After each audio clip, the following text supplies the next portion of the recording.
So now it is my privilege to introduce you to Sister Teresa Maya. Sister Teresa and I, we're the same age, so I can relate to the timeline of her life story. It's really impressive to me and inspiring. Sister Teresa is a Sister of Charity of the Incarnate Word in San Antonio, Texas, and is currently serving as the elected leader of her congregation, a role that inspires her conviction in the future of consecrated life. She has served in leadership since 2008. She is Mexican-American, having grown up in both countries. She's an educator with a passion for formation of ministers for Latinos y Latinas in the United States. The president of the Mexican-American Catholic College in San Antonio once called her both a bridge builder and a change agent. Sister Terry has a bachelor's degree in history from Yale, a master's degree in systemic theology from the Graduate Theological Union at Berkeley, and a Ph.D. in Latin American colonial church history from El Colegio de Mexico in Mexico City. She recently served in the LCWR presidency from 2017 to 2019, and today she will help guide us forward from what we are experiencing now. Please join me in welcoming mi amiga, Sister Teresa Maya.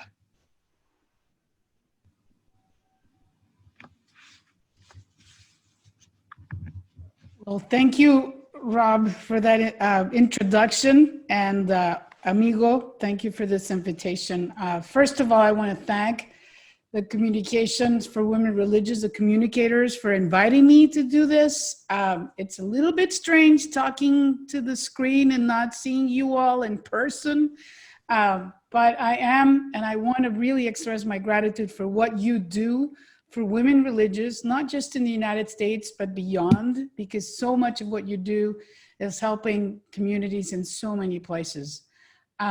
We as sisters have always needed you. We have always needed you. Sometimes we don't realize just how much, but I think that maybe that's one of the blessings of this pandemic, that the acceleration of technological and media integration has really shown us how important communicators are to our mission, to our communities, to keeping us stay connected. So please know that you are valued, you're appreciated, what you do is really important. Your ideas, your suggestions, recommendations are really keeping us going. So I am very grateful to be here. Although, true confessions, I said yes because I love you, but I also said yes because I was going to be in San Diego today. So that being said, here we are. I did get a beautiful day in San Antonio, so at least it's a reminder of what could have been. And I'd like to start with a question for all of us as we begin this online conference.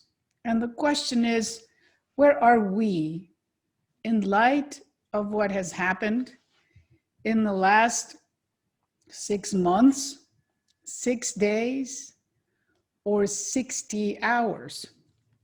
And it's important that we stop for a moment. And when we say we, it's not just where am I personally, where are we as religious communities that you are all a part of? Where are we as a communicator conference? Where are we in terms of being the United States? I am mindful that today we're gathered, and last night we were probably all watching and praying and wondering, where are we is important as we begin this. That beautiful prayer that we just heard truly guides us in this idea of what is ours to do? What is this time calling us to? And over the last 6 months, as I was grounded, for many reasons, like all of us were, I spend a lot of time, obviously, looking at pictures and looking at what is going on.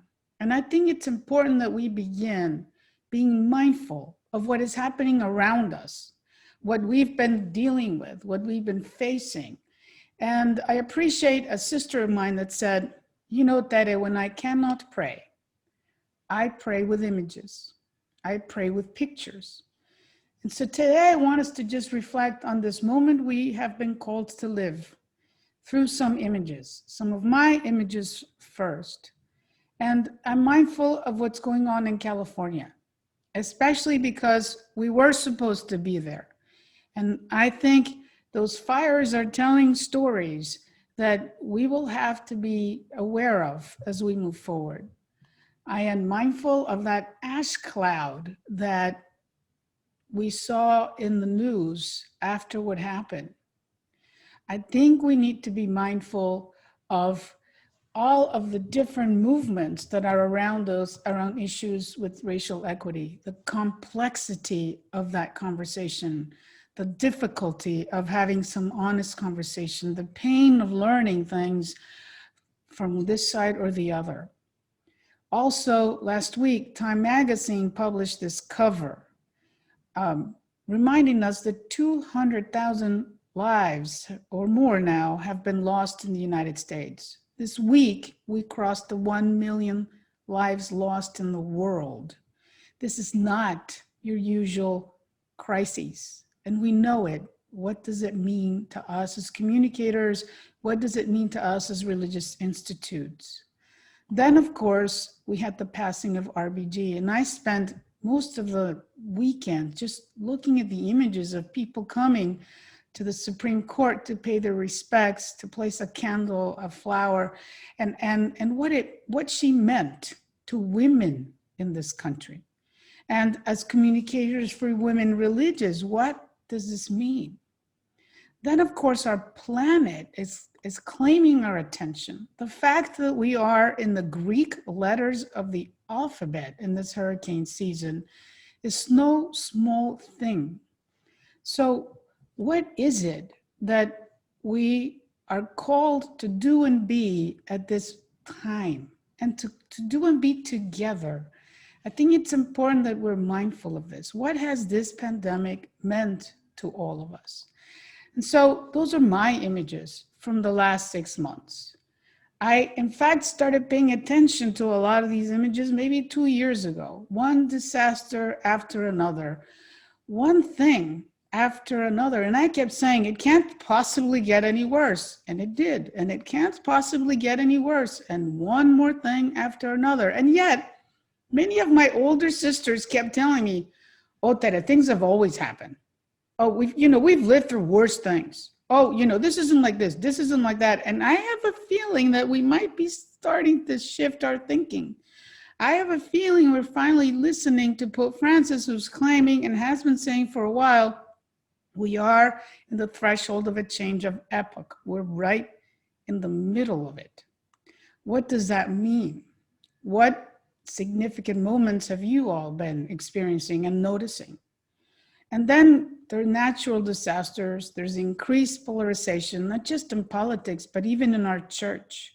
There are climate issues, migration issues, massive movements of people, climate migrants, economic migrants. There's so many things going on, but I have to tell you the truth of all of these images, one that keeps coming back to me, and that's what I would like to share with all of you today, is the image of locusts. And several months back, and in different parts of the world, these giant locusts have been appearing. And I saved a couple of pictures from the AP because they just impacted me a lot. These big, enormous grasshoppers. And just, I remember looking at them and thinking, what does this mean? And when we think of all of these images, whatever images you all have and whatever images each one of us has cherished over the last few months, I cannot help but realize that this moment is truly biblical in its dimensions.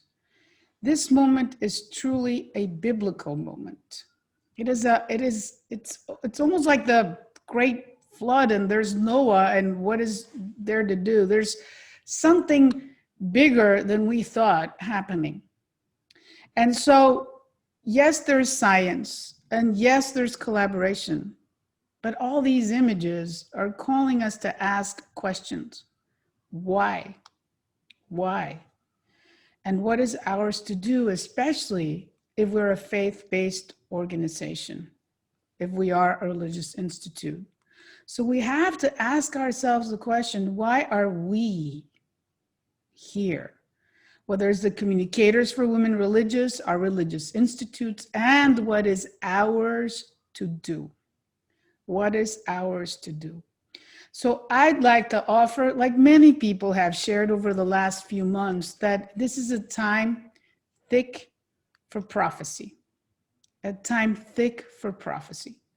This is the kind of moment where we really need to be paying attention to the prophetic in us, in our communities, in the societies where we are, and we need to be mindful of what that means. And so what I'd like to share today is that we are living in this time that requires, first of all, that we notice the time, that we truly embrace and notice, not like we did when the pandemic started and the sisters would ask me, I don't know, maybe it was after the 4th week, they say, Tere, when is this going to be over? And I thought, well, I'm glad they think I'm really that smart, but I have no idea. In fact, I don't think anyone did. I don't think anyone does, despite what we've heard for the last couple of days. But this is a time. This is happening in this particular time. And it's happening to us in this particular geography. And it is happening to our religious institutes as they are. It's probably not the best time for all of this to be happening. We were dealing with big things and big questions in religious life in the United States. And on top of that, we're going to have to face these conversations. So I also want to suggest that we need to talk about the tellers of prophecy, the storytellers. We need to talk about the people that are prophesying, and we need to also look at the listeners. And sometimes we are the ones that speak prophecy, and sometimes we are called to hear prophecy or heed prophecy. In short, we're really talking about communication. We're talking about communication. Words matter. Words matter. We are people of the word. And as communicators, perhaps you're now one of the most important ministries that our congregations have. So I thought of this communication cycle, and I couldn't forget Lucy. So, there she is, and it's like in a good conversation, one person talks, the other listens. Then that person talks while the first person listens.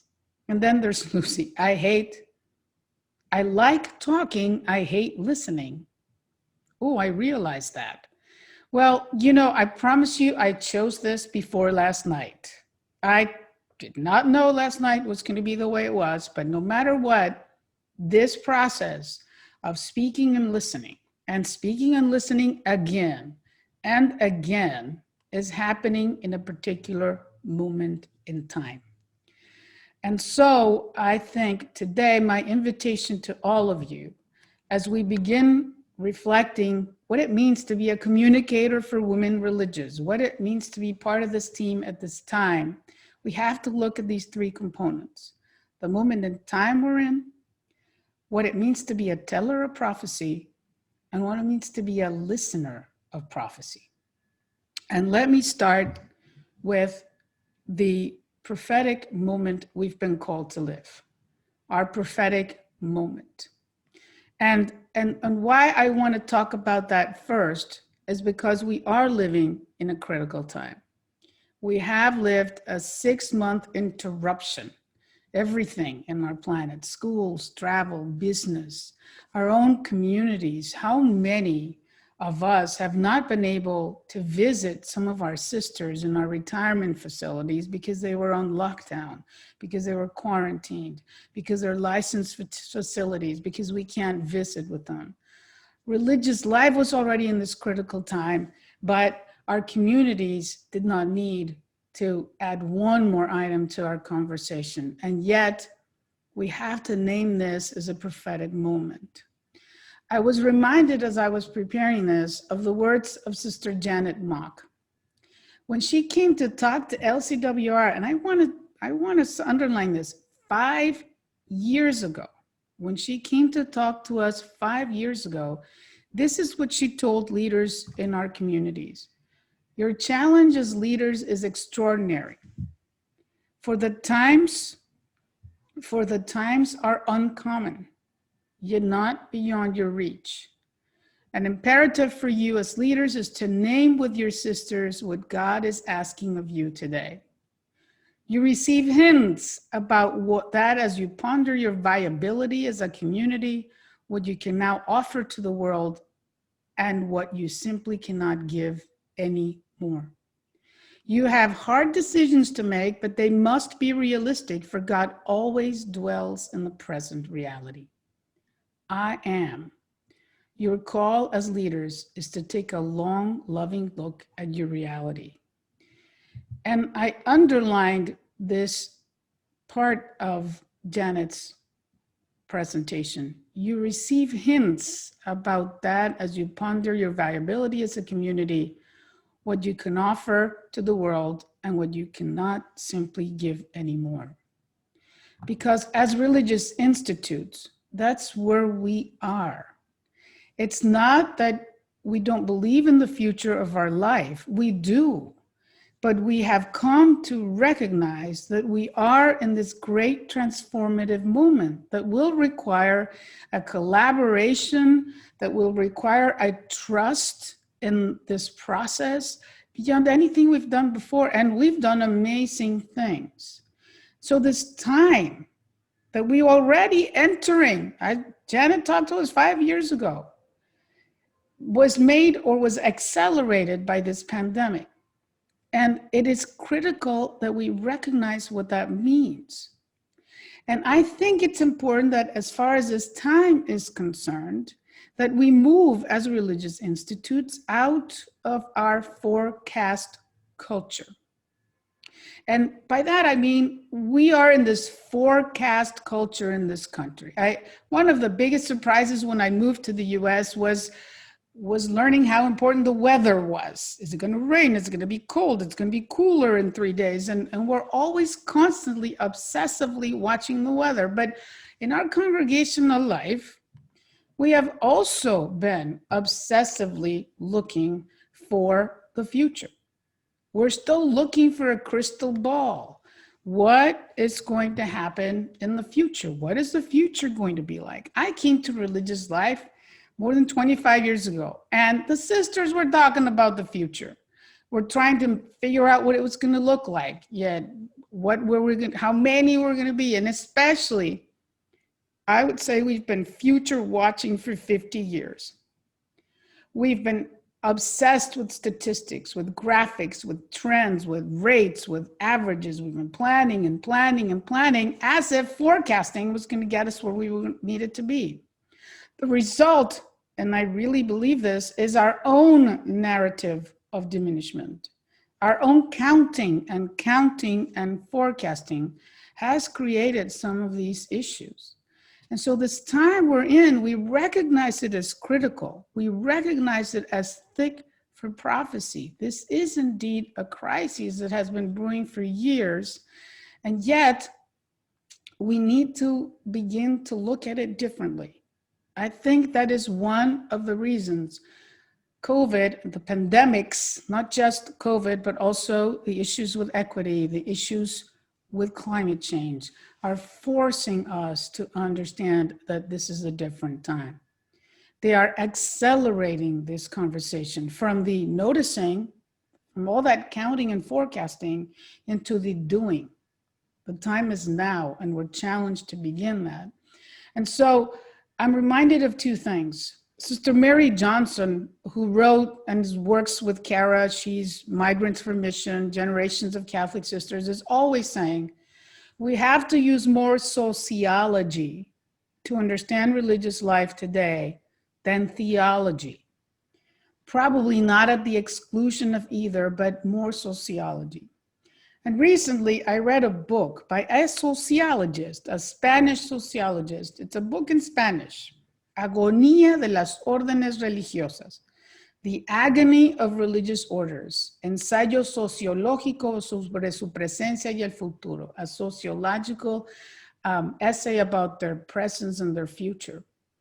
And Joseph Roca-Trescent says, any organization that has been looking at this situation call it institutional trauma, would have had a reaction of an emergency way before. And why is it that even though we've been forecasting, even though we knew the situation was coming, that religious life does not display a sense of urgency? Why is it we haven't quite gotten to a general alarm about what's going on? Sister Carol Zinn says, every community in the United States is going through a profound transformation, no matter how big you are, because of the age of our sisters. And COVID has really made us aware of it. This time we are living is creating a new situation, a new opportunity, a new situation for us to face. We all had to take everything off autopilot. We knew how to do funerals, and all of a sudden we couldn't gather. We weren't able to be in a big space together. The sisters in the retirement center couldn't come out of the retirement centers. And so we had to take the funerals off autopilot. There are so many things today that would not have happened as fast as they're going to because of COVID. The present time requires even more careful attention. I'd like to say that we have to be careful that statistics and numbers do not create some kind of panic, because they have. We've been obsessive with calculations and forecasting, and the narrative of diminishment has frozen us in so many different ways, which is why I would like to offer the words of Sister Mary Pellegrino. And don't worry about it. You could all read her presidential address that she delivered in 2017. But this is what I think is critical. She said the diminishment narrative reflects our fears and our uneasy and unresolved relationship with death. I think Mary challenged us to understand there is a lot in our institutes that is passing. This present moment requires that kind of prophetic boldness or faithfulness to trust what God is doing before us. That's why this time is biblical. It requires a deep understanding of the meaning of what is happening. And how many of us have been asking ourselves those questions? And denial is just as bad, but not helpful either. When we face all this transformation for religious life, I still hear, even today with COVID, there's no difference from what we've experienced before. We've always been changing. We've always had elderly sisters. What is the big deal? And truthfully, our present moment is different. It is different. It's not a question about, is it different? I think COVID is really underlining this for all of us, but how is it different? How is it different? We have to start asking ourselves questions. What will a post-pandemic world look like to our religious communities? And how will the charism of religious life as a whole, not just our particular charisms, but the charism as a whole, as a gift to the church and to society, undergo transformation? That, I think, is important for us to consider as we begin this conference, and especially for all of you as you help us notice and understand and read the signs of the times that are louder than ever. They have been in crescendo over the last few years, and COVID is just forcing us to truly notice these dramatic changes. So now I'd like to talk about the prophetic moment, the prophetic moment that we're going through, and why in many different ways it's going to challenge us as we move forward. So the biblical events that we're immersed in made me think of prophets. I remembered my last trip to Rome with LCWR over the last few months, because I kept going back to, what would prophets say at this time? We're all looking at this COVID and we're wondering, what is God telling us in this? Why do some people get sick and others don't? How come someone can be in a family where 3 people are sick, one has no symptoms, the other one does? Science is trying to explain it, but no matter what we do, we kind of fall back in it. And I remembered a visit I had to Rome, this last visit with LCWR. And I want to share those images because I had the opportunity to visit the Sistine Chapel. It's probably, I think, the last time I go overseas. It's probably going to be a long time before we can travel like that. But when I was in the Sistine Chapel, and I want to share these images, I went with Sister Jane Hemlinger very early in the morning so we could get a peek early.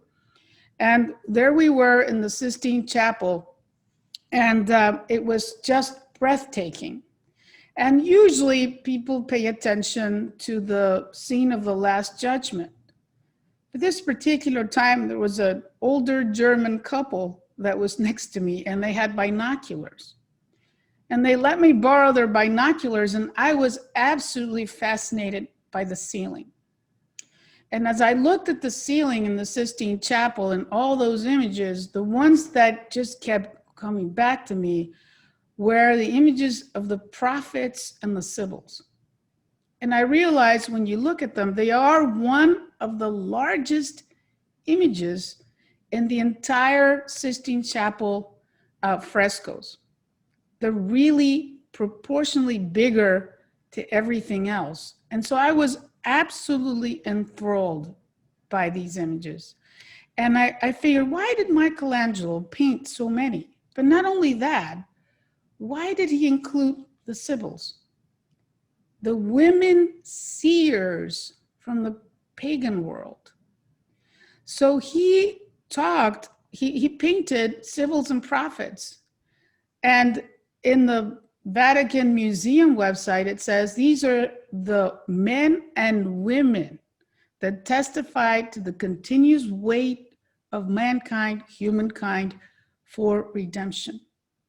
And the images are breathtaking. There's the prophets and the Sibyls.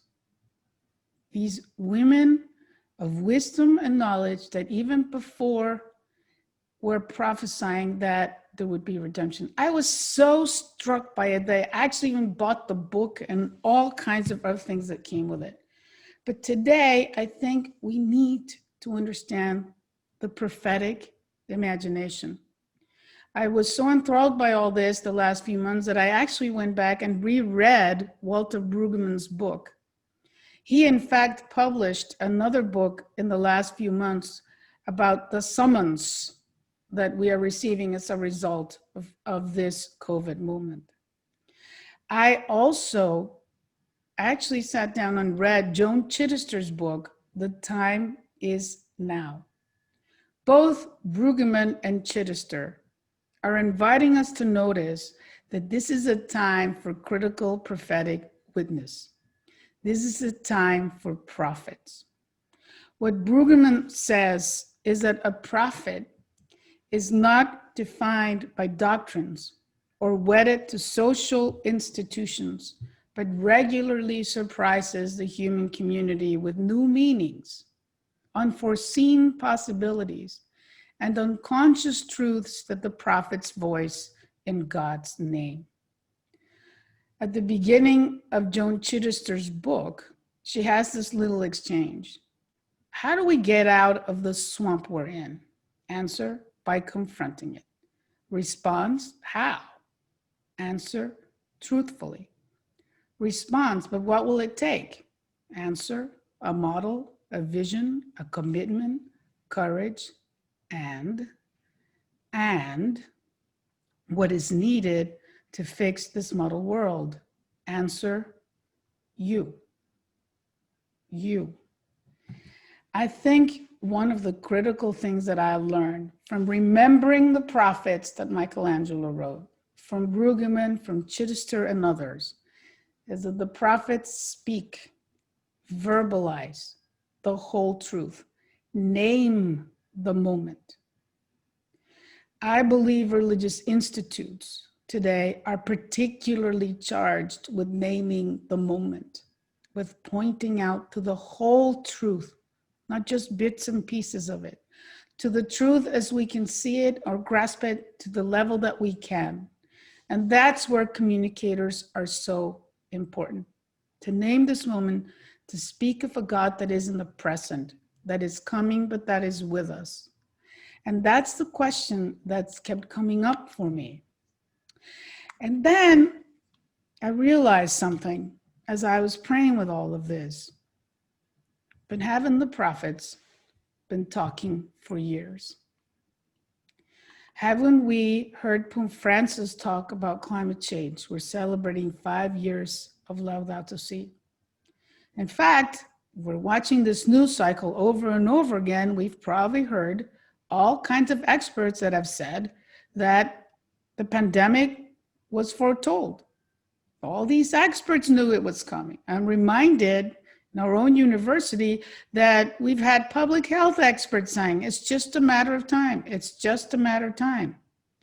This 2005 article, 15 years ago. So the question I keep asking myself, yes, there are prophets among us. So why haven't we listened? Why haven't we listened? And I'm going to invite all of us, now that we have incredible help with this communicator team, to answer a poll. Why haven't we listened? And you are going to see some questions on your screen, and I invite all of you to answer them. So whoever's in charge of the poll, we will see it shortly. Oh, it's up there. So please reply to the poll. Take a moment and reply.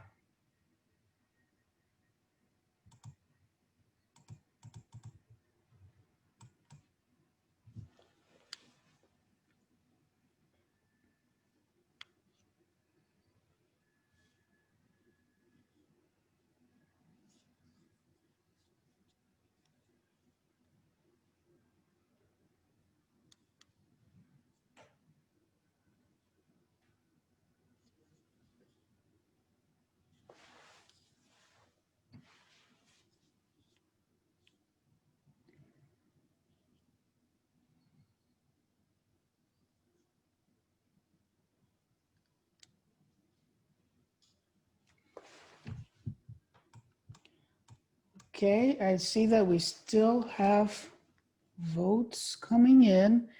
We'll give ourselves a few moments, but just ponder this question while the rest of participants answer the poll.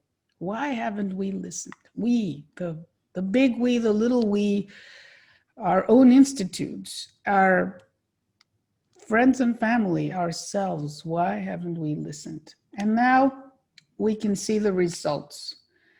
Are we aware of truth-telling that we have heard in the last 5 years? Of course we are. Do you feel you have heeded their call? And look at us. Only about 1/3. What are some of the reasons you haven't heeded this prophetic call? And if we look at these options, we've stayed in our comfort zone. We thought we had more time to begin. 28% wasn't even sure it was true. Even think about climate change. Should have been more about the common good. Maybe we were more concerned with our own personal issues. Why is it that if there are prophets among us, if there are people that have spoken truth over the last few years, why is it that we don't listen? And that has been the core of my reflection. And that's what I want to share with you for this next part of our conversation. What are the challenges in the listening? What are the challenges in the listening? If we know that this is a time thick for prophecy, if we know that there are prophets among us, even we have prophetic moments. We as communities, we as collaborators. So then I began thinking, why don't we heed this and why don't we listen, even though deep inside, we know they're saying something to us that requires change and transformation. It's the same thing that's happening in religious life. We've been counting and counting and counting. We knew this particular time in our history was going to be really difficult. And yet, many of our institutes are still not really ready for it. Why didn't we move to a greater sense of urgency? Why, if we've been noticing these issues with our environment, with our planet, we haven't really embraced the transformation that is required of us? And there's so many reasons. But the next image that came into my mind, into my heart, were the children. And I realized the ones that have been paying attention have been our kids. These are the Parkland kids that called us to do something about violence in our cities. And then, hopefully, most of us remember who the person of the year was for 2019. A young woman, Greta Thunberg, not even a teenager. Why is it that young people are really listening to what needs to be transformed? What can we learn from them? So I'm reminded of the Synod on the Young that Pope Francis called, and the resulting document. Have we read it? Have we read what they're noticing and calling us all to? Because for sure, the words of the prophet Joel will be true. I will pour out my spirit on all flesh. Your sons and your daughters shall prophesy. Your old shall dream dreams, and your young shall see visions. We are in a time when we need to notice why we don't listen to the prophets among us. What about the rest of us? If these young men and women are showing us the way, a friend of mine said to me, well, it's comfort, it's laziness. And then she got really deep and she said, it's original sin, Tere. Like the Apostle Paul says in the Romans, for I do the good I want, for I do not do the good I want, but the evil I do not want is what I do. But I also think in the case of North America, we have to take a harder and more serious look at individualism. Why don't we heed the words of prophecy? I think individualism is really toxic now in an environment. And in the case of North America, we also have to ask ourselves the question about exceptionalism and how these two interact with each other. I think that even in the case of religious institutes, with this whole pandemic on racial equity, we are noticing, sometimes surprised, that, oh my God, we've also been part of a culture that has not resolved the issue of racism. Oh my God, I didn't realize this that I was doing was racist. Probably because there's some creeping exceptionalism in our communities. Some of my friends have said, we have to get over the sense that because we are in organizations and religious institutes that look for the good, that doesn't make us an exception to some of the issues of our time. So we have to ask ourselves with this individualism, why maybe it has to do with the failure to see that everything is connected, like Pope Francis says in Laudato Si. Many, well, like I said, there's little glitches. How many of climate prophets have we been just tuning out? Because it's so complicated, so hard. And here's the words of Pope Francis. Everything is connected. Concern for the environment thus needs to be joined to a sincere love for our fellow human beings, and an unwavering commitment to resolving the problems of society. I think of the climate we're in right now. We need to be about the common good. But for some reason, there's something keeping us from listening, from heeding these words. And then we move to exceptionalism. I was very shocked. Last Sunday, Fareed Zakaria on CNN said that there's a cost of American exceptionalism. And he quoted this article from Foreign Affairs, how exceptionalism is killing Americans, because exceptionalism keeps us from collaboration, keeps us from learning from our mistakes, keeps us from learning from others. So we need to, in different ways, start to understand that this exceptionalism is not just for politicians. What does it look like in religious life? What does it look like in our communities? And what is ours to do to move away from it? Could it be then that this pandemic is perhaps one of the most important opportunities for religious institutes and all those who minister with us, for the big charismatic family that it represents, not just the sisters, but the communicators and the collaborators and the ministries and the friends and the associates and the benefactors? Could it be that this opportunity is requiring that we begin to take a deeper reflection on what this prophetic imagination means today? We've been talking about prophecy for a long time. So what is it that we need to do? And it has to do a lot with naming, with speaking, with verbalizing, with connecting. And that's where communicators are critical. And there are many new ways to communicate. So I'd like to move to my closing piece. I'd like to suggest that this is a time for imagination, for creativity. And where this came from is that we have to figure out another way of telling and another way of listening. And this is my final lesson from this pandemic. And I think in different ways, it will help all of us, especially when we have friends that know how to take pictures and create videos and do music and tell stories in new and creative ways. So how do we notice the moment, voice the prophecy, and listen to the prophets? How do we do this today?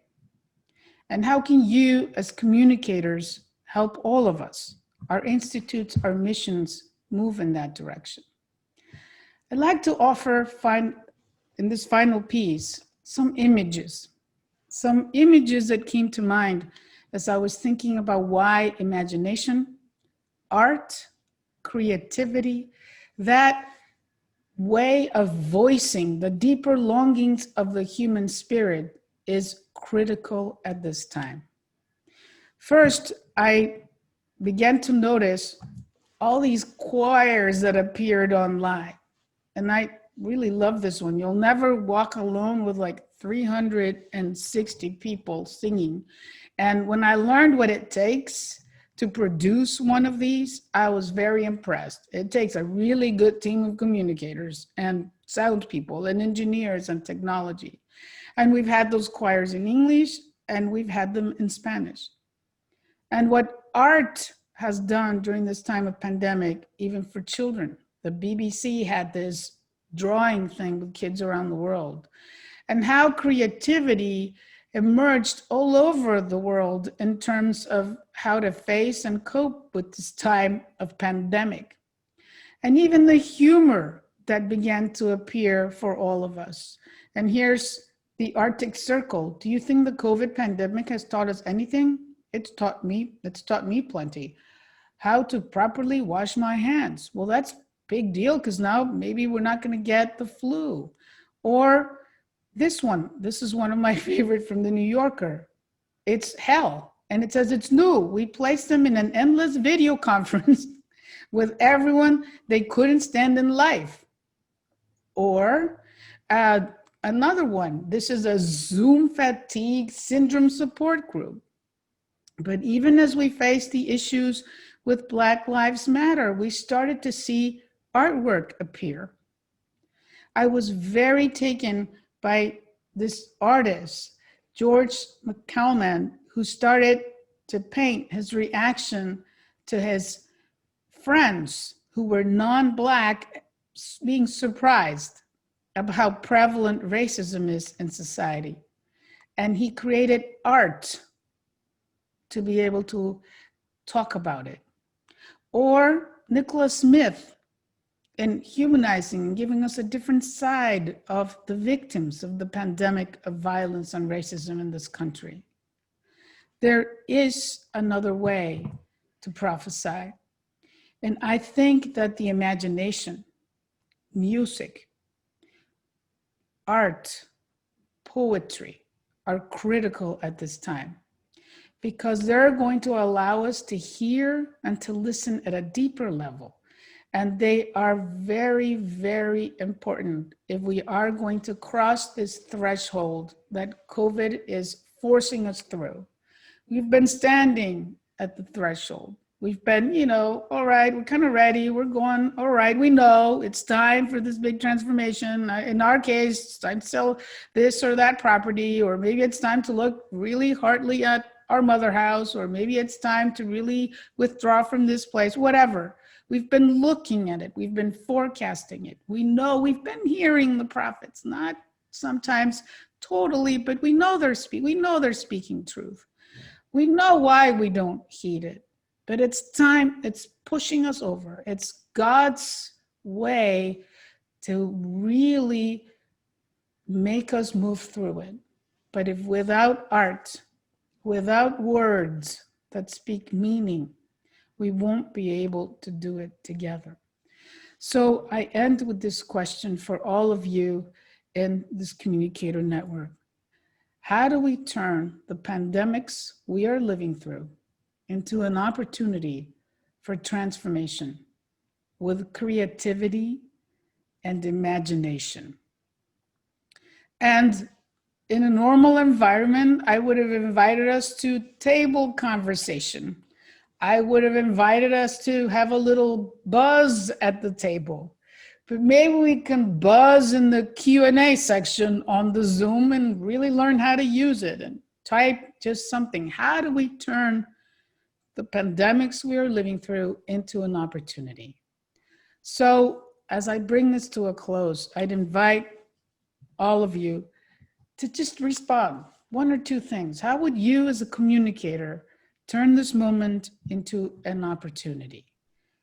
Type something in the Q&A section. Type an idea, a suggestion, a comment. Is it producing something else? Is it showcasing something? But we need you to really move through with a meaningful, with witness that is prophetic in a meaningful way and in a prophetic way, and with a lot of creativity. I cannot think of more creative people in our communities than the people that kind of hover around the communicator.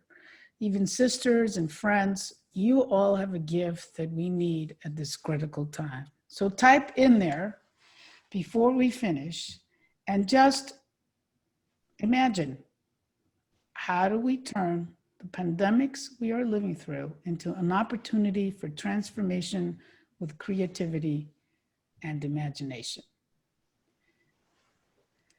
And after you type some and we get some inspiration and from each other, and I'm starting to see some of these, it's become clear to our community that people are deeply thirsting for real connections.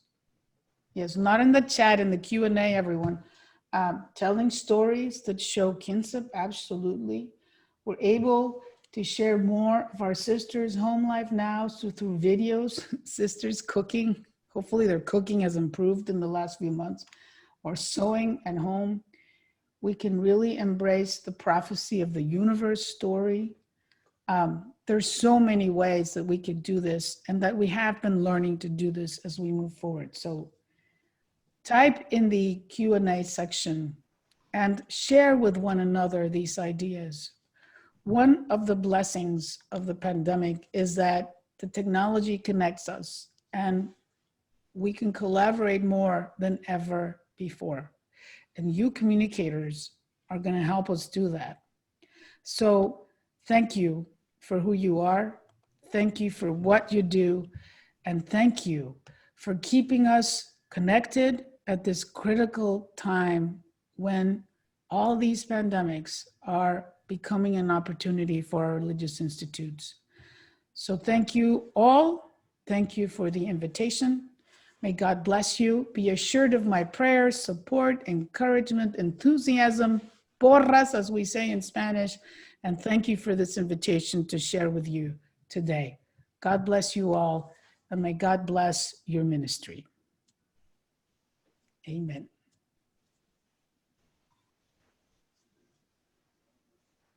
Thank you, Sister Teresa. You can imagine a big room, everyone standing up and giving you applause right now. That's what would be happening if we were in San Diego. So you have to imagine it, but I'm sure you can hear it in your mind. So thank you. Our membership and I are grateful for your shared experience, your wisdom, and your spirit. Thank you for sharing that with us today. As we